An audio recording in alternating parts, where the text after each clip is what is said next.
বন্ধুরা গেট দেখে বুঝতেই পারছো, হ্যাঁ পুষ্প প্রদর্শনীতে এসেছি ঘুরতে, ফুলের মেলা দেখবো বলে। তো দেখো এখানে কত সুন্দর ফুল গাছ, আর অরিত্র টকবক করে একাই হেঁটে যাচ্ছে। দেখো ফুল গাছগুলো কতটাই সুন্দর ছিল। আর এখানে দেখো আমাদের রিতমের সঙ্গে দেখা হয়ে গেল। রিতম ঈশার আমার বোন, ওরাও ভিডিও করছিল। ঈশার হাতে দুজনকে দিয়ে দিলাম, দিয়ে নিজে একটুখানি ভিডিও করলাম। আর আজকে আমার সঙ্গে অরিত্র আসেনি, অরিত্র কাকার এসে গেছে, তার জন্য আসতে পারিনি। পরে ওর বাবা হয়তো এখানে দিয়ে যাবে।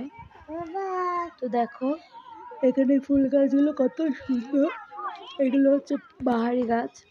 আর গোলাপ, প্রত্যেকটা গোলাপ গাছই সুন্দর ছিল, কি বলবো। এখানে আমার বোন একটু ছবি তুলে নিল দাঁড়িয়ে।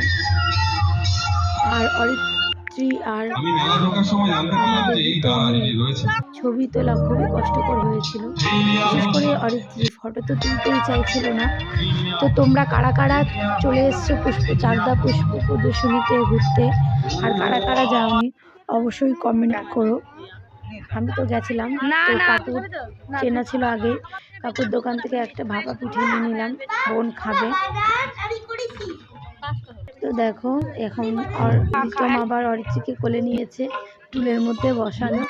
এদিকে আমার বোন খেয়ে নিল, আর এর কিছুক্ষণের মধ্যেই আমাদের সামনে এসে গেছে অরিত্র।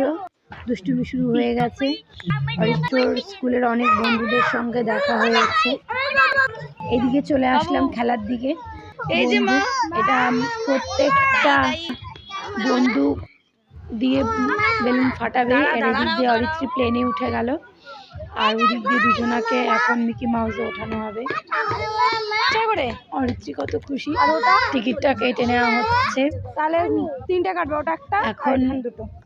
অরিত্র আর আমাদের রিতম উঠে গেছে মিকি মাউসে, সঙ্গে দেখি সূর্য পাশে, সূর্য খেলা করছে। এই যে দুটো উঠলো, দুটো উঠে গেছে দুজনা, টুপি হেডফোন। একজন পাশে থেকে বললো যে এগুলো খুলে দিতে, আমাদের নামছে। আর দেখো এদিকে নাগরদোলনাটা কত বড়, আমার তো খুবই ভালো লাগে নাগরদোলনা চড়তে। তোমরা কারা কারা ভালোবাসো নাগরদোলনা চড়তে অবশ্যই কমেন্ট করো।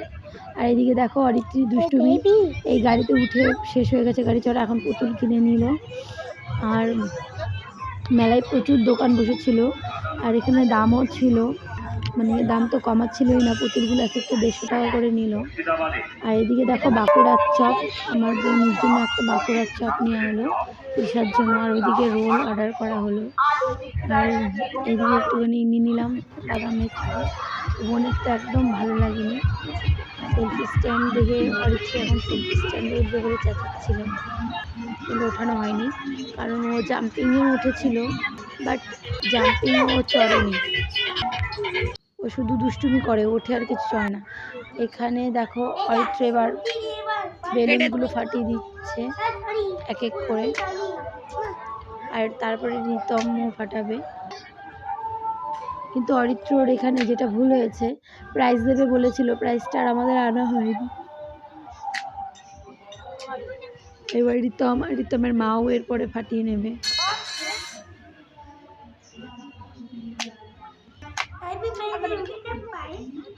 রিতমের একটা বন্ধু, আমার এখানে একটু পিকাচুটা ভালো লেগেছিল, বাট পিকাচুটাও 150 টাকা করে দাম চাইছিল। এখানে কিছু খেলনা কিনে নেওয়া হলো।